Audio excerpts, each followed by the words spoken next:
In this short tutorial, I'm going to show you how you can set up your slideshow so that instead of displaying in presenter view on both screens, if you have two monitors, it will keep everything on just one monitor, freeing up your other screen for you to use as you please.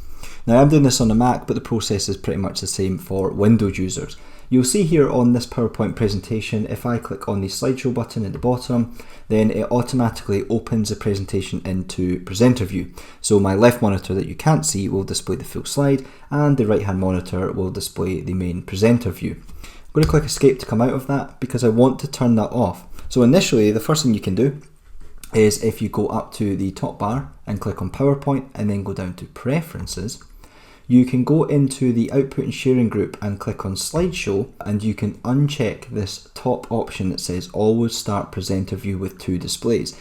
By unchecking this, what that means is when you click on the slideshow button, instead of showing you presenter view when you have two screens attached, it will only show you the slide. But unfortunately, it still shows you this on both screens, so it essentially duplicates it.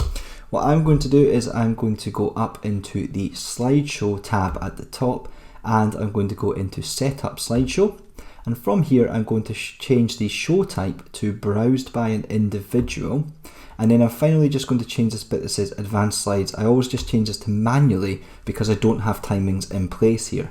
Now if I click OK and click on slideshow, it's only displaying this slide on one monitor, and my other monitor that you can't see is free for me to use as I please.